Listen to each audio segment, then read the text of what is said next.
Um milionário paraplégico e arrogante caiu da cadeira de rodas no meio da rua. Mas quando o menino de rua o tocou, o impossível aconteceu. Antes de começar, deixe o like, se inscreva no canal e comente de onde você está assistindo. Miguel acordou quando o sol ainda não havia nascido completamente.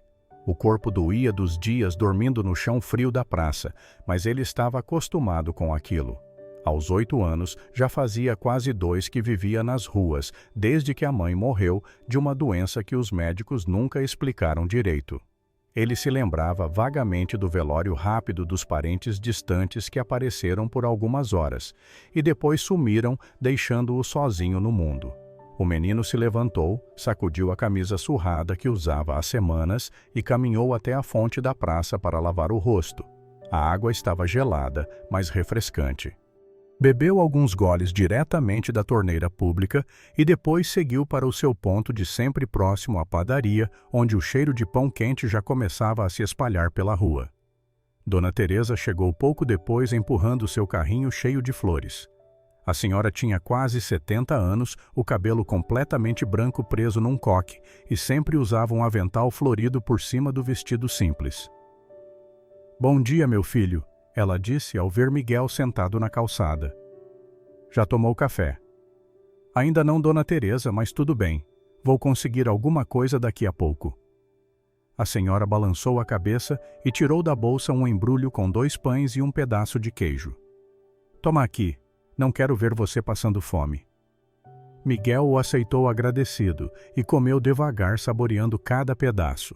Enquanto comia, observava o movimento da rua aumentar. Pessoas apressadas passavam sem olhar para os lados, cada uma imersa em seus próprios problemas. Algumas jogavam moedas no chão perto dele, outras fingiam que ele era invisível.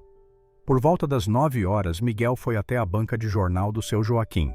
O velho tinha uns 60 e poucos anos, era magro e sempre usava um boné desbotado. Ele vendia jornais, revistas e também alguns doces que ficavam expostos num vidro embaçado. "E aí, garoto?", cumprimentou seu Joaquim. "Vem me ajudar hoje." "Claro, o que precisa. Chegou um monte de revista nova. Preciso organizar tudo. Se você me ajudar, te dou um sanduíche no almoço." Miguel trabalhou por quase 3 horas organizando as revistas por categoria, limpando as prateleiras e até atendendo alguns clientes quando seu Joaquim precisava fazer outra coisa. O trabalho era cansativo, mas o menino gostava de se sentir útil. Na hora do almoço, seu Joaquim cumpriu a promessa e comprou 2 sanduíches grandes de um carrinho que passava ali perto. Eles comeram juntos enquanto conversavam sobre assuntos aleatórios. O velho contava histórias da época em que tinha uma família antes de tudo desmoronar por causa de escolhas erradas que ele havia feito. "Aprende uma coisa, Miguel", disse seu Joaquim, "a vida dá voltas que a gente nem imagina. Um dia você está em cima, no outro está embaixo. O importante é não perder a humanidade no meio do caminho." Miguel não entendia completamente o que aquilo significava, mas guardou as palavras na memória. À tarde, o menino voltou para a praça. Encontrou um senhor idoso chorando sentado num banco. Miguel se aproximou devagar. "O senhor está bem." O homem levantou os olhos vermelhos e encarou o menino. "Perdi meu emprego hoje. Tenho 65 anos e ninguém mais quer me contratar. Não sei como vou pagar as contas." Miguel sentou ao lado dele. "Já tentou pedir ajuda no posto de saúde? Eles têm assistentes sociais que ajudam as pessoas." "Tenho vergonha", admitiu o senhor. "Vergonha de quê? Todo mundo precisa de ajuda. Às vezes eu mesmo vivo da ajuda dos outros."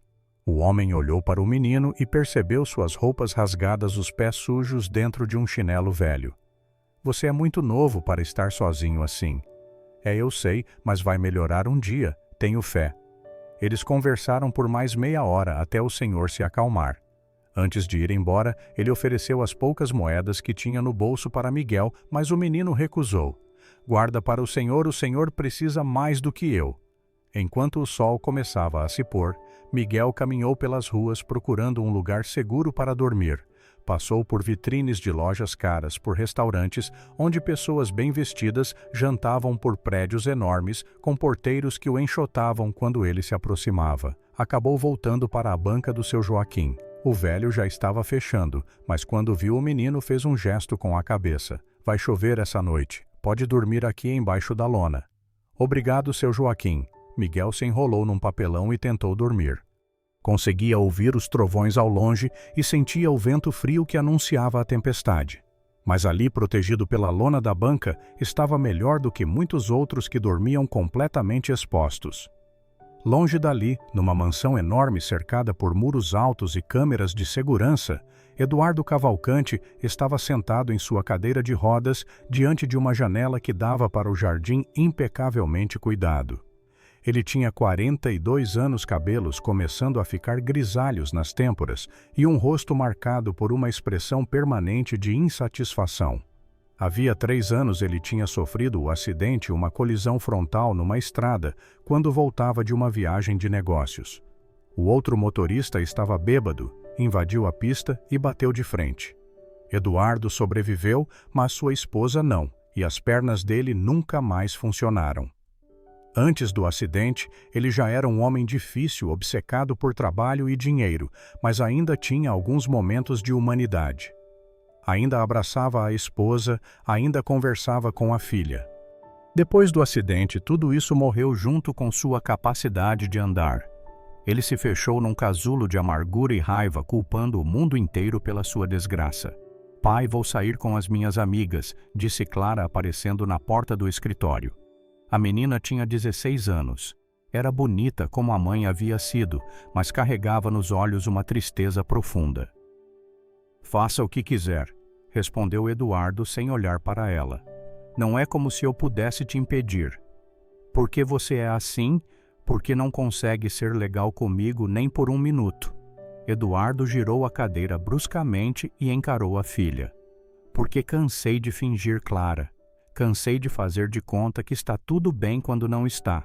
Sua mãe morreu, minhas pernas não funcionam e você fica aí me cobrando carinho como se eu tivesse alguma coisa sobrando para dar. Os olhos de Clara se encheram de lágrimas. Eu também perdi minha mãe, mas parece que você esqueceu que ainda tem uma filha. Ela saiu batendo a porta. Eduardo voltou a olhar pela janela, sentindo aquela dor familiar no peito, aquela mistura de culpa e raiva que o acompanhava todos os dias. Marta entrou no escritório alguns minutos depois. A governanta tinha 50 e poucos anos. Era uma mulher forte e de poucas palavras. Trabalhava para Eduardo havia 15 anos, desde antes do acidente. O jantar está servido, senhor Eduardo. Não estou com fome. O senhor precisa comer. Eu disse que não estou com fome. Ele gritou. Você é surda. Marta não se abalou. Estava acostumada com os ataques de raiva dele. Vou deixar um prato na cozinha caso mude de ideia. Ela saiu silenciosamente. Eduardo socou o braço da cadeira com força, frustrado consigo mesmo, com a vida, com tudo. No dia seguinte, Eduardo tinha uma reunião importante. Roberto, seu sócio, havia insistido muito para que ele comparecesse pessoalmente. Roberto era um homem de 40 anos, sempre bem vestido, com um sorriso que nunca chegava aos olhos. Ele tinha entrado na sociedade da empresa 10 anos atrás, quando Eduardo precisava de capital para expandir os negócios. A princípio, eles trabalhavam bem juntos, mas depois do acidente, Roberto começou a ver oportunidades. Eduardo estava emocionalmente destruído, menos atento aos detalhes, mais fácil de manipular. Roberto começou a desviar contratos, esconder informações, criar situações que beneficiavam apenas a ele. A reunião foi tensa. Estavam presentes 5 investidores importantes e alguns gerentes da empresa. Roberto apresentou números que não batiam com o que Eduardo tinha visto nos relatórios anteriores. Espera aí, interrompeu Eduardo. Esse valor aqui está errado. O projeto da Zona Leste custou 300 mil, não 500. Roberto sorriu tranquilamente. Houve custos adicionais que não estavam previstos. Está tudo documentado. Quero ver essa documentação. Claro, vou providenciar e te mando ainda hoje. Mas Eduardo sabia que alguma coisa estava errada. Ele conhecia Roberto bem o suficiente para perceber quando o sócio estava mentindo. O problema é que não tinha provas concretas de nada. A reunião terminou mal. Eduardo saiu irritado, sentindo que estava perdendo o controle da própria empresa. Jorge, seu assistente pessoal, empurrava a cadeira de rodas em silêncio. O rapaz tinha 28 anos e trabalhava para Eduardo há 2 anos. Era eficiente, mas assustado, sempre com medo de cometer algum erro e ser demitido. Jorge, quero que você investigue os contratos que o Roberto mencionou discretamente. Não comente com ninguém. Sim, senhor. E eles estavam atravessando uma rua movimentada do centro comercial quando aconteceu. Jorge, distraído pensando na tarefa que tinha acabado de receber, não viu uma rachadura grande no asfalto. A roda da frente da cadeira prendeu ali e travou abruptamente. Jorge tropeçou para a frente e perdeu o controle. Eduardo foi arremessado da cadeira com força. Ele tentou se proteger com os braços, mas caiu de mau jeito, batendo a cabeça no meio-fio. A dor foi intensa e imediata. Ele sentiu algo quente escorrendo pelo rosto e percebeu que estava sangrando. Jorge entrou em pânico total. Ele ficou parado por alguns segundos, paralisado pelo medo, antes de finalmente reagir. Alguém me ajuda, por favor, chamem uma ambulância. Ele saiu correndo para procurar ajuda, deixando Eduardo caído no chão. Várias pessoas passavam pela rua. Algumas olhavam. Outras desviavam o olhar propositalmente. Ninguém se aproximava, talvez, porque Eduardo, mesmo caído e ferido, tinha uma aparência intimidadora. O terno caro, o relógio de luxo, a expressão de raiva no rosto. Me ajudem! Eduardo gritou, mas sua voz se perdia no barulho dos carros e das conversas. A dor na cabeça aumentava. Ele podia sentir o sangue escorrendo cada vez mais, molhando sua camisa. O desespero começou a tomar conta dele. Pela primeira vez em anos, Eduardo sentiu medo real de morrer. Foi então que Miguel apareceu. O menino estava na esquina, voltando de ajudar uma senhora a carregar sacolas de compras em troca de alguns trocados. Ele viu a confusão, viu o homem caído no chão, viu as pessoas passando sem ajudar. Sem pensar 2 vezes, Miguel correu. Senhor, o senhor está bem. Eduardo abriu os olhos e viu um menino negro magro com roupas sujas e rasgadas ajoelhado ao seu lado. A primeira reação dele foi de nojo e raiva. Sai daqui, moleque, não encosta em mim. Mas Miguel não se intimidou. Ele tinha visto gente ferida antes. Sabia que a pessoa precisava de ajuda rápido. O senhor está sangrando muito. Preciso estancar isso. Eu disse para você sair. Miguel ignorou completamente. Ele tirou a própria camisa, deixando o torso magro e marcado por costelas salientes à mostra, e pressionou o tecido contra o ferimento na cabeça de Eduardo. Fica quieto, senhor. A ajuda já vem. Eduardo quis empurrar o menino, quis gritar mais, mas estava fraco demais. Ele fechou os olhos, sentindo a pressão da camisa contra sua cabeça, sentindo as mãos pequenas e calejadas do menino segurando firme. Miguel fechou os próprios olhos e começou a murmurar baixinho palavras que sua mãe costumava dizer quando ele ficava doente. Não eram exatamente palavras, mas como um sussurro de conforto e esperança.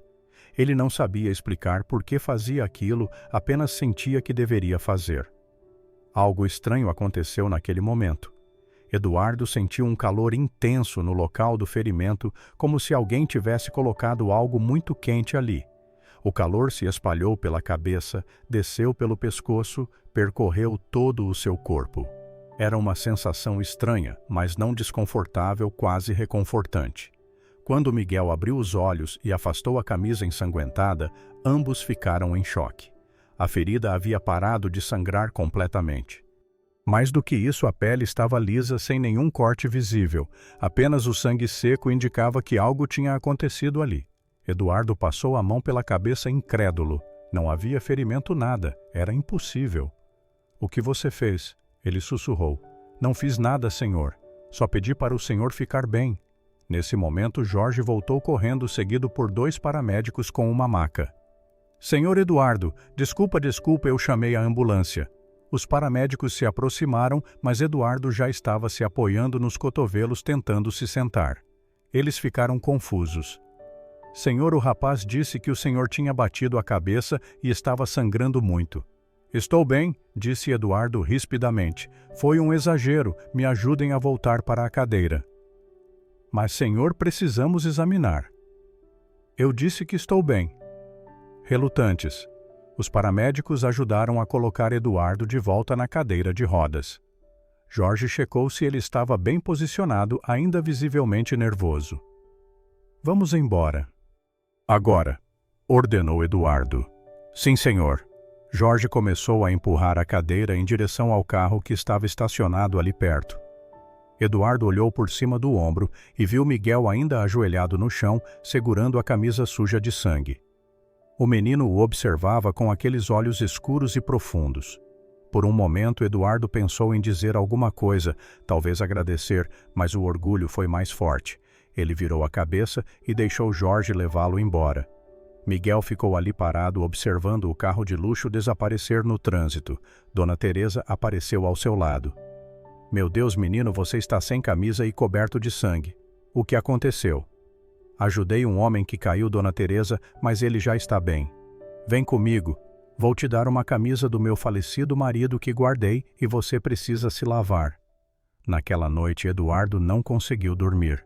Ele ficou deitado na cama enorme e vazia do seu quarto, tocando repetidamente o lugar onde deveria haver um ferimento.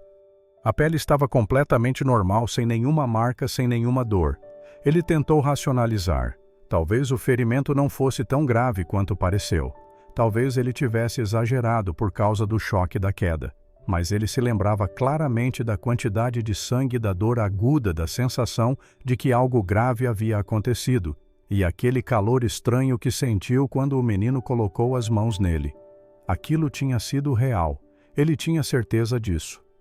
Clara bateu na porta do quarto por volta da meia-noite. Pai, posso entrar? O que você quer? Ela abriu a porta e entrou vestindo um pijama e com o cabelo solto nos ombros. Marta me contou que você caiu hoje. Está tudo bem. Está tudo bem. Foi só um tropeço do Jorge. Nada demais.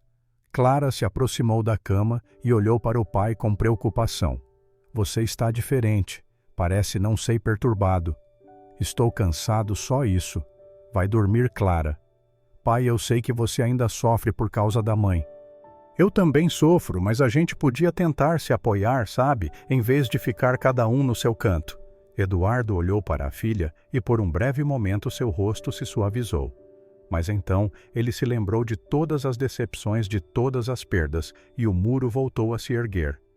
Não adianta, vai dormir.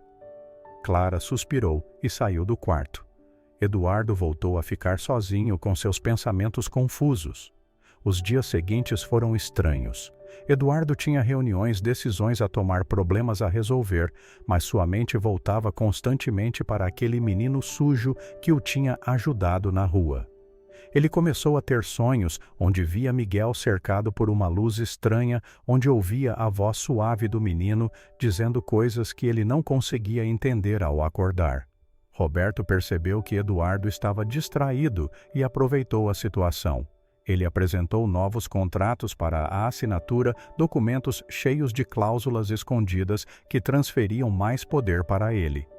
Eduardo assinou sem ler direito, sua cabeça em outro lugar. Jorge, seguindo as ordens que tinha recebido, investigou discretamente os contratos mencionados por Roberto. Ele descobriu irregularidades sérias, mas tinha medo de contar para Eduardo. E se o patrão não acreditasse nele, e se Roberto descobrisse que ele estava investigando? Enquanto isso, Clara estava chegando ao limite da paciência. Uma semana depois da queda do pai, ela teve uma briga feia com ele durante o jantar. "Vou morar com a vovó", ela anunciou. "Não aguento mais esse clima nessa casa." "Faz o que você quiser", respondeu Eduardo, cortando o bife mecanicamente. "É só isso que você tem para dizer. O que você quer que eu diga? Que eu vou te implorar para ficar? Não vou fazer isso." "Você não liga para mim, admite." Eduardo largou os talheres com força. "Claro que eu ligo, mas não sei como demonstrar isso do jeito que você quer. Não sou bom nisso. Nunca fui. Podia pelo menos tentar." "Cansei de tentar." "Cansei de tudo." Clara saiu da mesa chorando. Marta, que servia a comida, balançou a cabeça tristemente. "O senhor vai acabar perdendo-a também", disse a governanta baixinho. "Não é da sua conta, Marta. Talvez não seja, mas alguém precisa dizer para o senhor que o caminho que está seguindo só leva para a solidão." Eduardo não respondeu. Ele sabia que Marta estava certa, mas era mais fácil continuar sendo quem ele era do que tentar mudar. Uma semana depois da queda, Eduardo tomou uma decisão. Ele chamou Jorge e deu uma ordem que surpreendeu o assistente. Quero que você me leve naquela rua onde eu caí agora. Agora, senhor, mas o senhor tem uma reunião em 1 hora. Cancela a reunião, eu preciso ir lá. Jorge não discutiu. Meia hora depois, eles estavam passando devagar pela rua onde o acidente havia acontecido. Eduardo olhava atentamente para todos os lados procurando, e então ele viu Miguel. O menino estava ajudando Dona Teresa a carregar baldes pesados de água para molhar as flores. Mesmo de longe, Eduardo podia ver o sorriso no rosto da criança, à disposição em ajudar. Para o carro aqui. Jorge obedeceu. Eduardo ficou observando por alguns minutos, tentando entender o que aquele menino tinha de especial. Ele era apenas mais uma criança de rua entre tantas que existiam, mas alguma coisa nele era diferente. Chama o garoto aqui. Jorge abriu a porta do carro e chamou Miguel. O menino largou os baldes e caminhou até eles curioso. Quando viu Eduardo, seu rosto se iluminou com um sorriso genuíno. Oi, senhor. Que bom ver que o senhor está bem. Eduardo não sabia como começar a conversa. Ele nunca tinha sido bom com palavras, especialmente palavras amáveis. Quero te dar dinheiro pelo que você fez. O sorriso de Miguel diminuiu um pouco.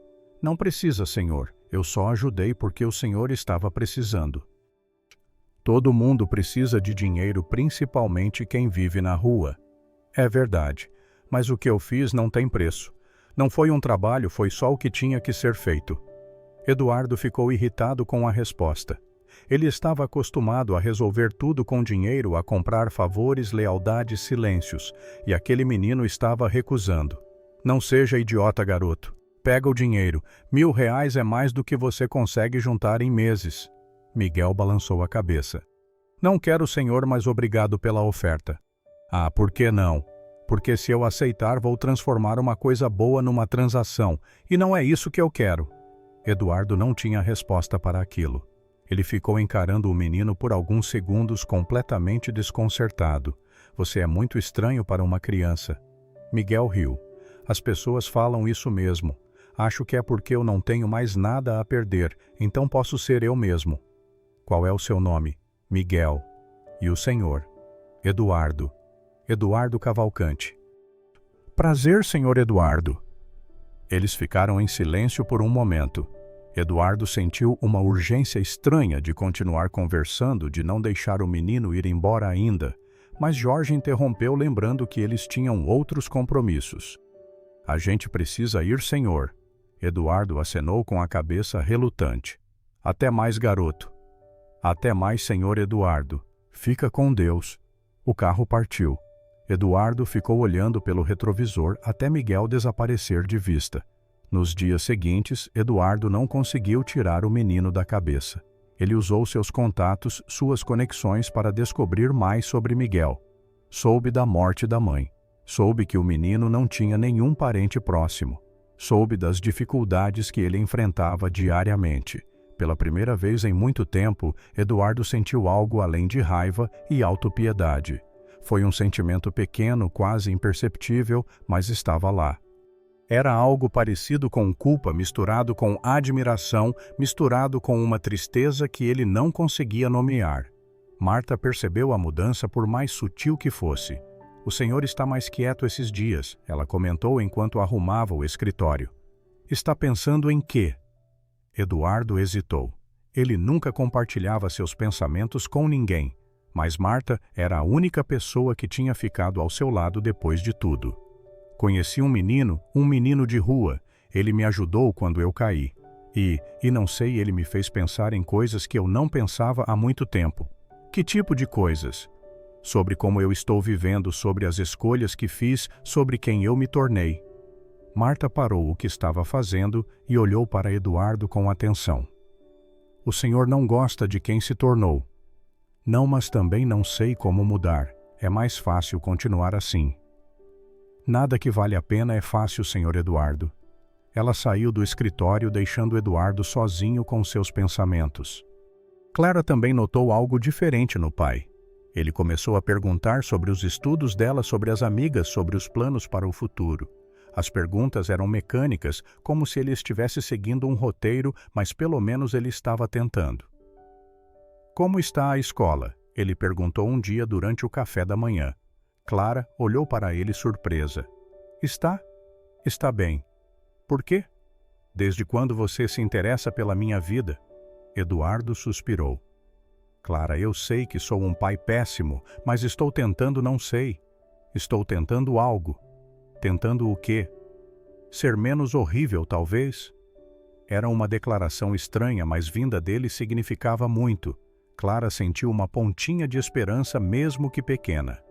Ok, a escola está bem, minhas notas são boas. Estou pensando em fazer medicina quando entrar na faculdade. Medicina, que bom. Enquanto isso, Roberto estava acelerando seus planos.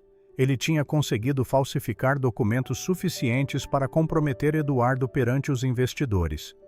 Uma reunião crucial estava marcada para dali a uma semana, e Roberto planejava usar aquela ocasião para dar seu golpe final. Ele conversou com alguns investidores-chave antes da reunião, plantando dúvidas sobre a capacidade de Eduardo de continuar gerindo a empresa. Ele não está bem desde o acidente, Roberto dizia em tom de preocupação falsa. Toma decisões impulsivas, ignora avisos, assina contratos sem ler. Tenho medo de que a empresa afunde se continuarmos assim. Os investidores ouviam preocupados.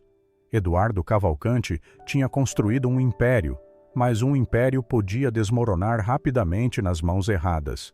O que você sugere? Perguntou um dos investidores. Acho que precisamos considerar uma mudança na presidência pelo bem da empresa. Eduardo poderia ficar num cargo consultivo sem poder de decisão real. Isso seria um golpe, Roberto. Eduardo fundou essa empresa. Eu sei, mas às vezes precisamos tomar decisões difíceis para o bem maior. Na véspera da reunião crucial, Eduardo estava inquieto. Jorge tinha finalmente juntado coragem para mostrar a ele as evidências das fraudes de Roberto. Eduardo passou horas analisando os documentos, sentindo a raiva crescer dentro dele. Ele está me roubando há meses. Eduardo disse mais para si mesmo do que para Jorge. Aquele filho da mãe está me roubando na minha cara. O que o senhor vai fazer? Vou expor ele amanhã na frente de todo mundo. Vou destruir a carreira dele.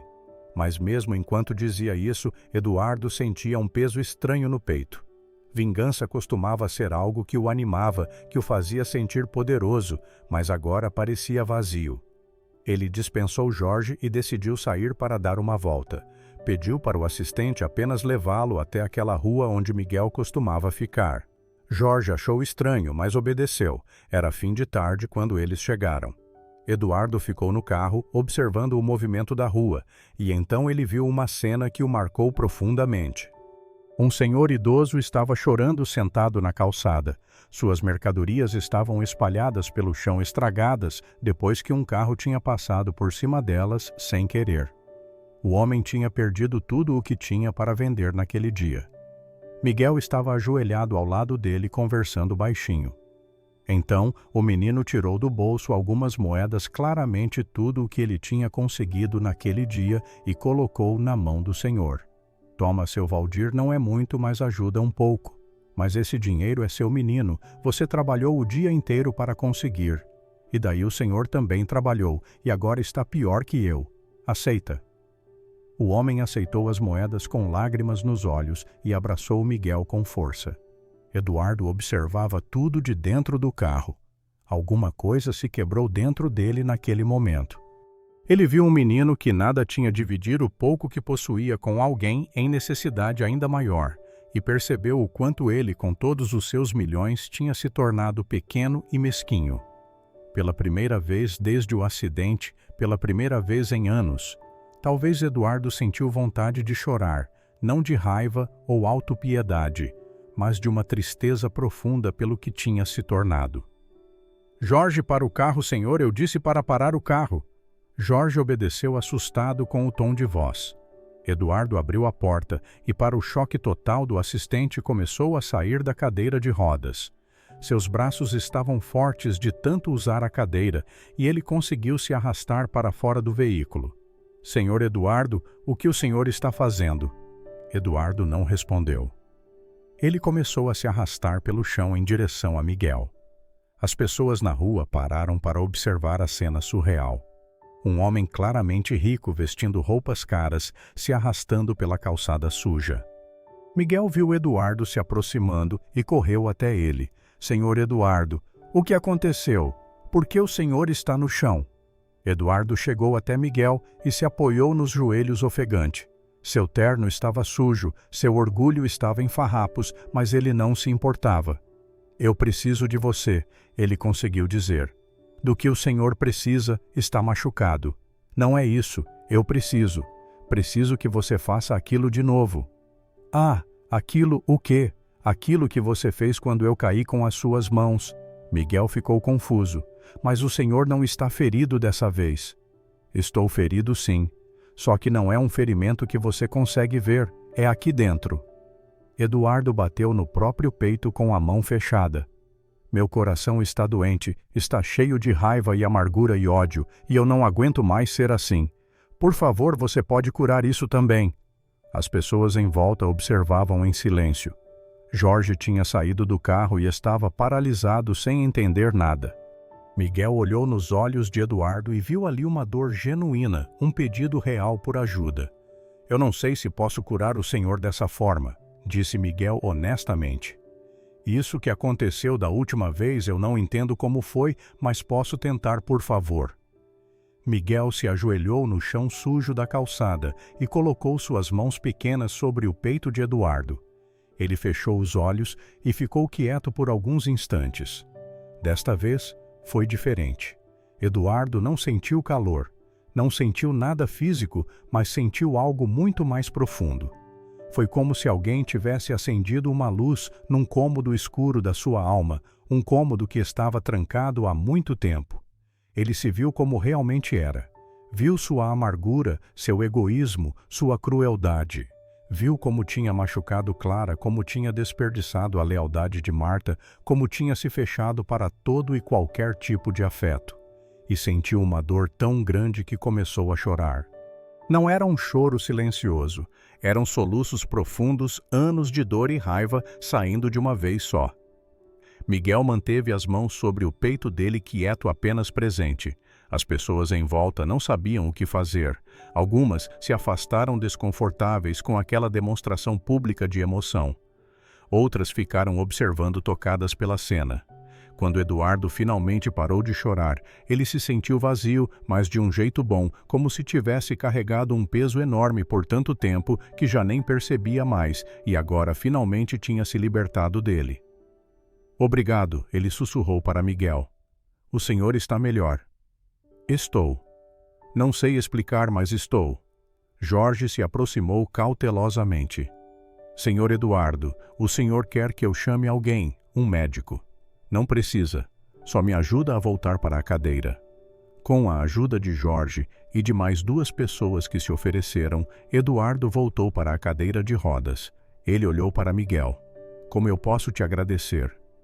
Não precisa me agradecer. Mas se o senhor quer mesmo fazer alguma coisa, seja gentil com as pessoas, especialmente com quem o senhor ama. Eduardo acenou com a cabeça. Era um conselho simples, mas profundo. Vou tentar. No caminho de volta para casa, Eduardo estava quieto, perdido em pensamentos. Jorge não sabia se devia dizer alguma coisa ou ficar em silêncio. Optou pelo silêncio. Quando chegaram à mansão, Eduardo pediu para Jorge chamá-lo mais tarde, que precisava ficar sozinho. Ele foi direto para o quarto de Clara e bateu na porta. Pode entrar. Clara estava deitada na cama mexendo no celular. Quando viu o pai na porta, ficou surpresa. Pai, aconteceu alguma coisa. Preciso falar com você. Ela se sentou na cama apreensiva. Eduardo entrou e parou a cadeira perto dela.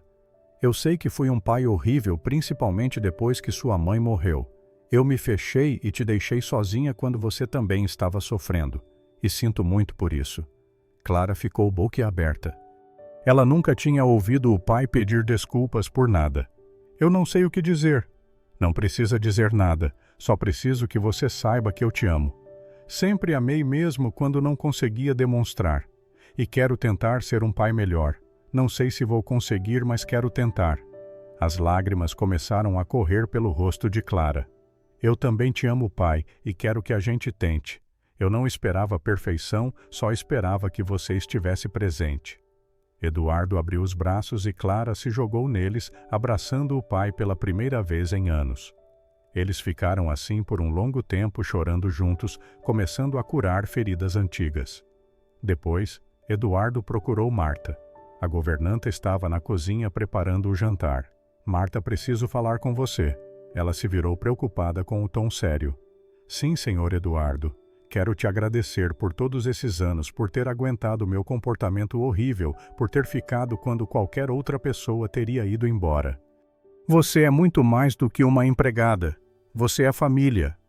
Marta ficou emocionada. Eu fiquei porque o senhor é uma boa pessoa. No fundo, só estava perdido por um tempo. Era mais do que estar perdido. Eu era cruel e peço desculpas por isso. Aceito suas desculpas, senhor Eduardo, e fico feliz em ver que o senhor está encontrando seu caminho de volta. Naquela noite, Eduardo mal dormiu novamente, mas dessa vez não era angústia que o mantinha acordado, era planejamento. Ele tinha muitas coisas para fazer, muitas mudanças para implementar. Na manhã seguinte, ele chamou Jorge bem cedo. Preciso que você cancele a reunião de hoje. Cancelar. Mas, senhor, é uma reunião crucial. Eu sei. Por isso mesmo vou cancelar. Não quero dar ao Roberto a satisfação de me ver cair na armadilha dele. O senhor vai confrontá-lo sobre as fraudes. Vou, mas não hoje. Primeiro preciso reunir todas as provas, ter um caso sólido, e preciso fazer isso com calma, sem raiva, sem sede de vingança. Eduardo passou as semanas seguintes investigando discretamente todas as ações de Roberto. Ele contratou auditores independentes, advogados especializados, investigadores particulares.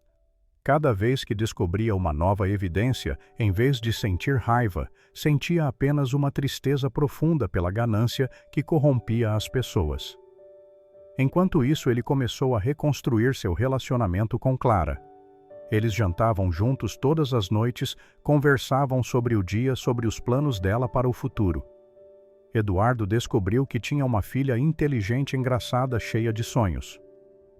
Como ele tinha deixado tudo isso passar despercebido, ele também passou a visitar Miguel regularmente.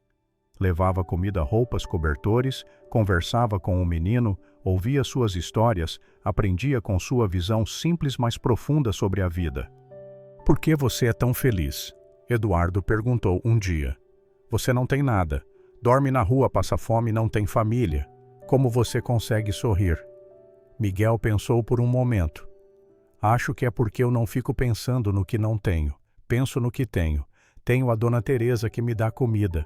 Tenho o seu Joaquim que me deixa dormir protegido da chuva. Tenho pessoas que se importam comigo. E isso já é muito. E você não tem raiva do mundo por ter tirado sua mãe por te deixar na rua? Já tive. Quando minha mãe morreu, fiquei com muita raiva, mas raiva cansa, sabe? E não muda nada. Então decidi que era melhor ser grato pelo tempo que tive com ela do que ficar bravo pelo tempo que não vou ter. Eduardo ficou impressionado com a maturidade daquele menino de 8 anos. Ele tinha mais sabedoria do que muitos adultos que Eduardo conhecia. 2 meses depois do encontro na rua, Eduardo finalmente estava pronto para confrontar Roberto. Ele marcou uma reunião com todos os investidores e gerentes principais da empresa. Roberto compareceu confiante, achando que finalmente conseguiria executar seu plano, mas Eduardo chegou preparado. Ele apresentou todas as evidências das fraudes, os contratos falsificados, os desvios de dinheiro, tudo organizado de forma clara e irrefutável. Roberto tentou negar, mas as provas eram incontestáveis. Você me roubou por meses, Roberto, disse Eduardo com voz calma. Manipulou documentos, mentiu para investidores, usou minha confiança contra mim. Você vai ser afastado da empresa imediatamente. Roberto ficou pálido. Eduardo, eu posso explicar. Não precisa, já entendi tudo. Os investidores votaram unanimemente pela expulsão de Roberto da sociedade. Ele seria processado criminalmente e teria que devolver todo o dinheiro desviado. Mas então Eduardo surpreendeu a todos. Eu não quero vingança. Quero apenas que Roberto devolva o que roubou e saia da empresa. Não vou processar criminalmente se ele aceitar essas condições. Mas, senhor Eduardo, disse um dos advogados, ele cometeu crimes graves, merece ser punido. Ele vai ser punido, vai perder a reputação, vai perder a empresa, vai ter que reconstruir a vida do zero. Isso já é punição suficiente. Eu não vou adicionar mais sofrimento ao mundo do que já existe. As pessoas na sala ficaram boquiabertas. Aquele não era o Eduardo Cavalcante que elas conheciam. Aquele homem era diferente, mais sereno, mais compassivo. Roberto aceitou os termos completamente derrotado. Antes de sair da sala, Eduardo o chamou. Roberto, você tem talento. Poderia ter construído algo próprio, algo honesto.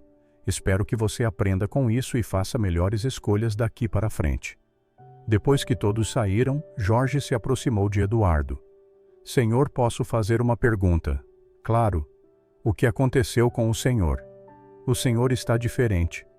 Eduardo sorriu.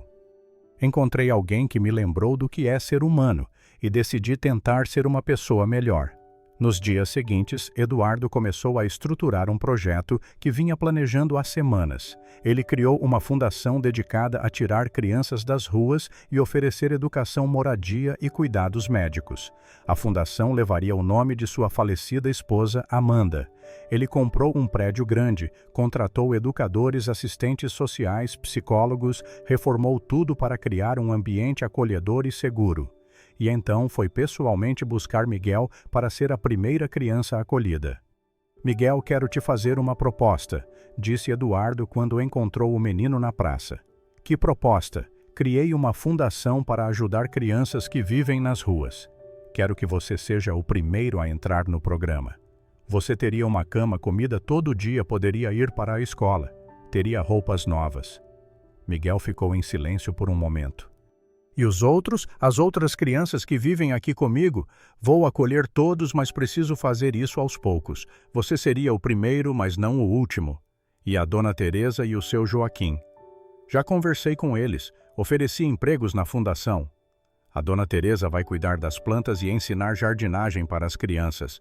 O seu Joaquim vai ser responsável pela biblioteca que vamos montar. Miguel sorriu aquele sorriso luminoso. Então eu aceito. Mas só se o senhor prometer que vai ajudar as outras crianças também. Prometo. A fundação cresceu rapidamente. Dezenas de crianças foram resgatadas das ruas e receberam uma nova chance na vida. Clara se envolveu profundamente no projeto, descobrindo uma paixão por trabalho social.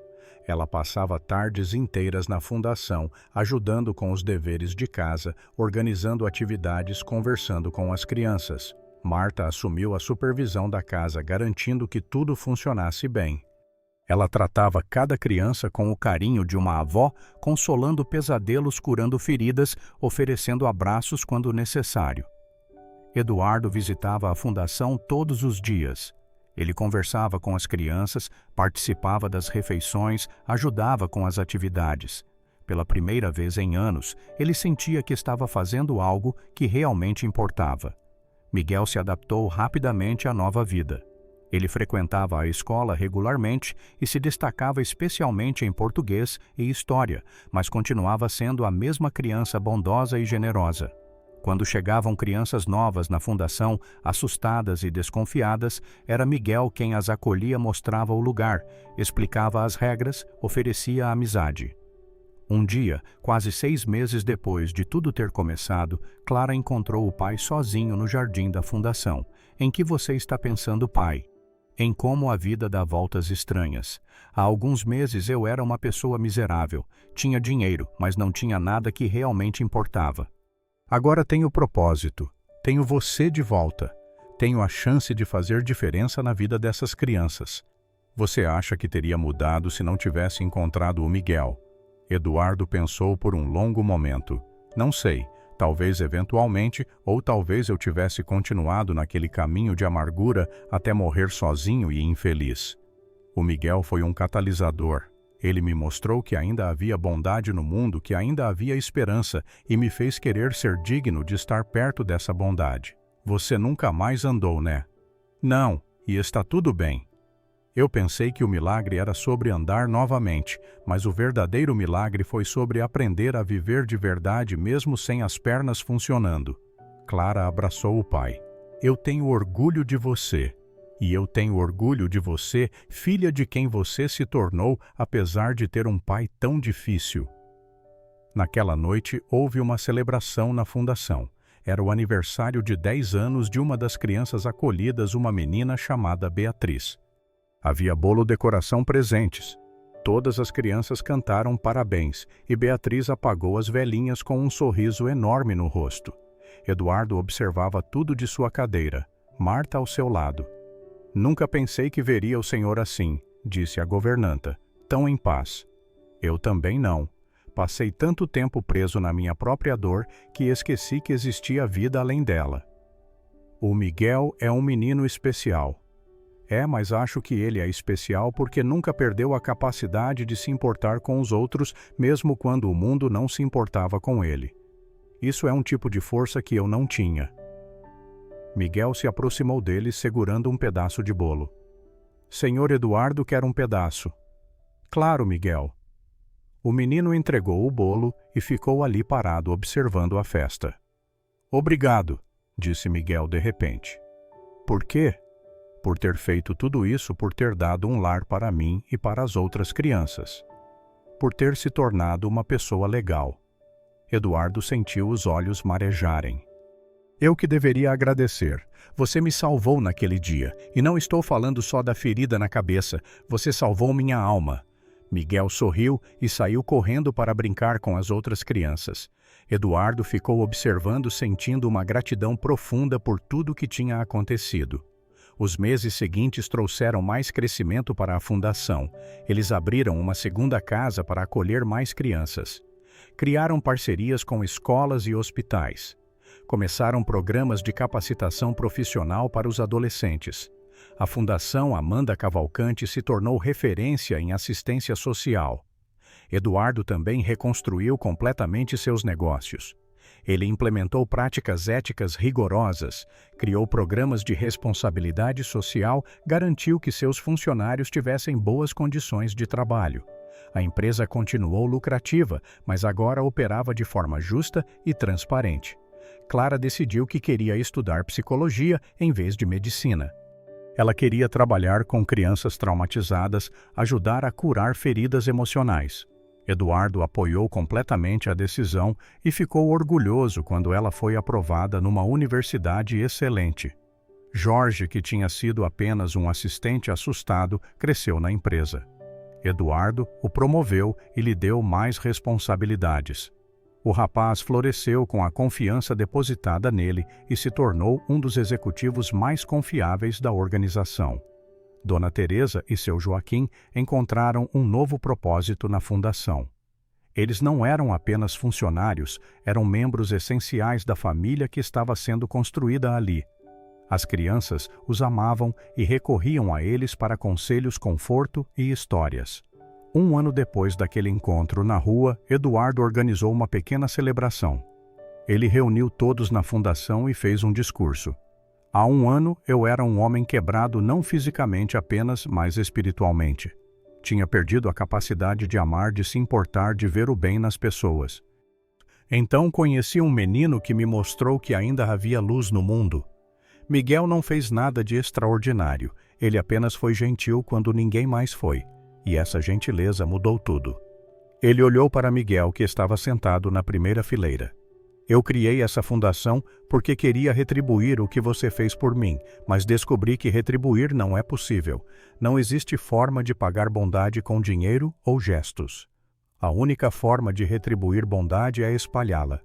Por isso, essa fundação não é sobre mim, é sobre todas essas crianças que agora têm uma chance de serem felizes, de serem saudáveis, de serem elas mesmas.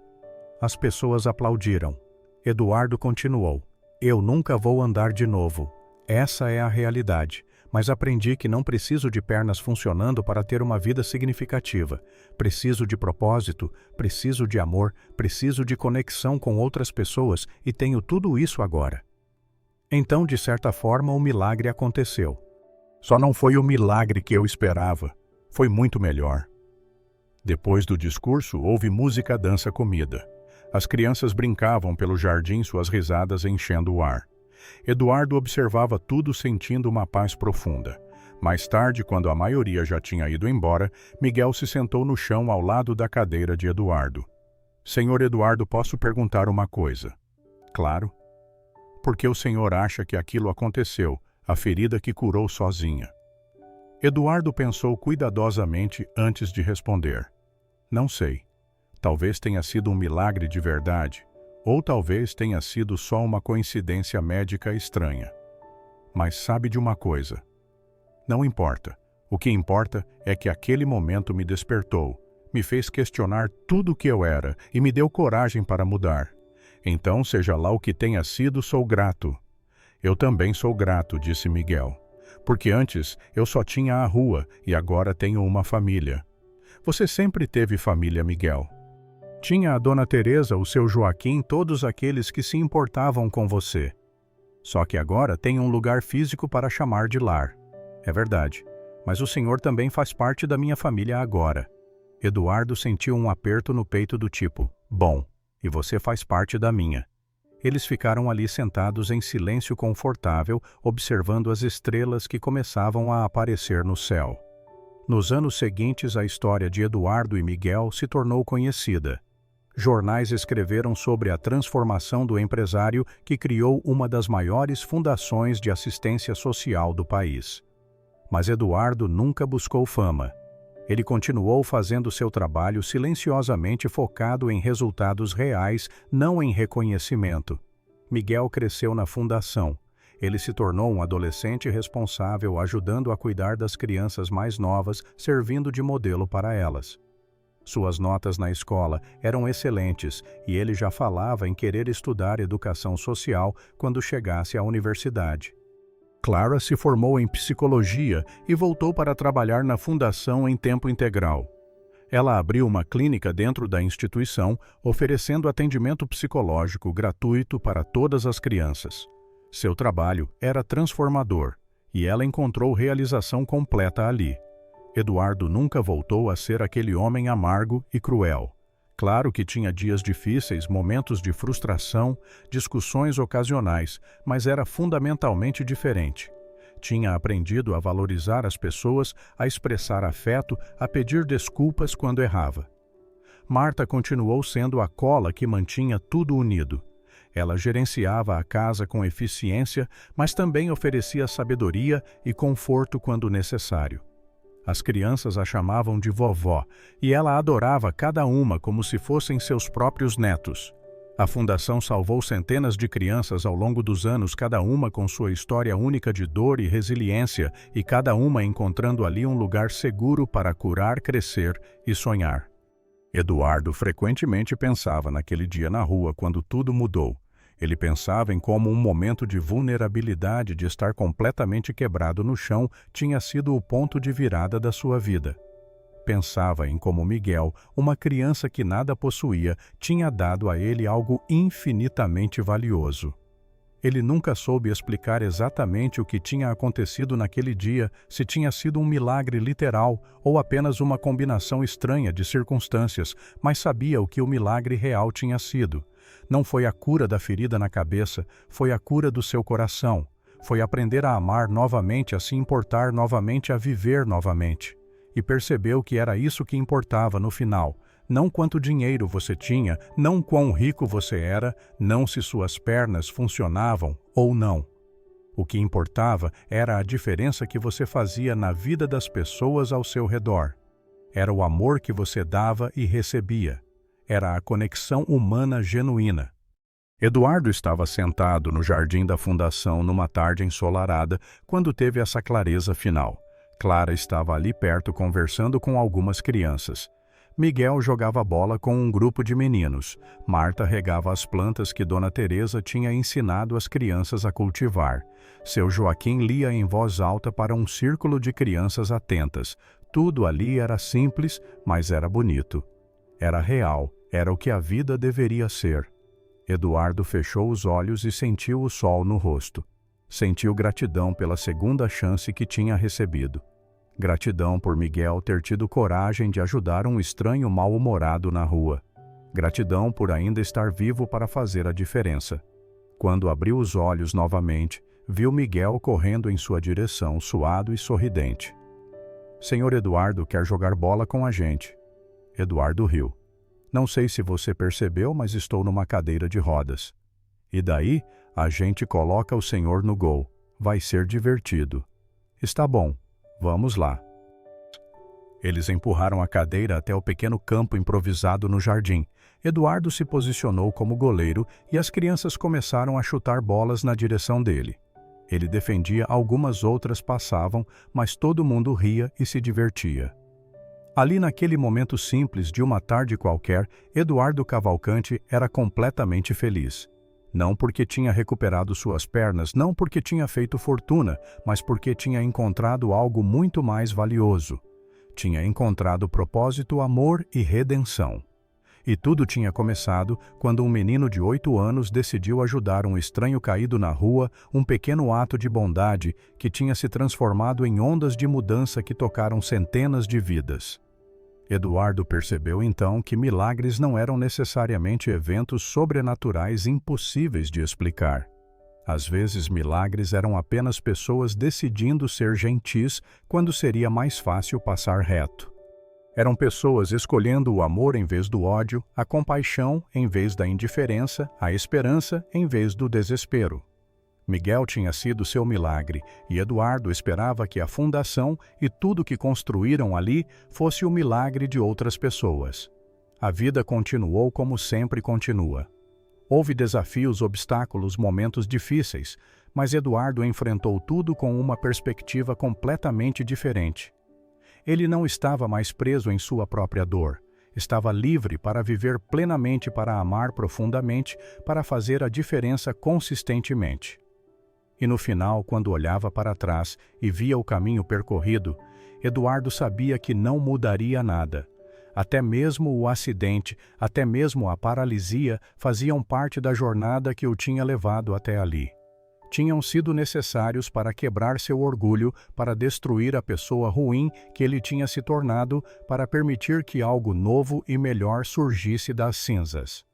Miguel cresceria e seguiria seu próprio caminho, assim como todas as outras crianças da fundação, mas sempre carregaria consigo as lições aprendidas ali. E Eduardo esperava que cada uma dessas crianças espalhasse bondade pelo mundo, criando suas próprias ondas de mudança positiva, porque era assim que o mundo mudava, não através de grandes gestos grandiosos, mas através de pequenos atos de bondade multiplicados por milhões de pessoas. Uma pessoa ajudando outra, uma pessoa escolhendo ser melhor uma pessoa, decidindo que a compaixão valia mais que o egoísmo. Eduardo finalmente entendia isso. Estava determinado a viver o resto de sua vida demonstrando essa verdade através de ações, não apenas palavras. O sol começou a se pôr, tingindo o céu de laranja e rosa. Eduardo chamou as crianças para entrarem e se prepararem para o jantar. Elas obedeceram alegremente suas vozes e risadas, enchendo a casa de vida e alegria. Eduardo entrou por último, parando por um momento na porta para olhar para trás.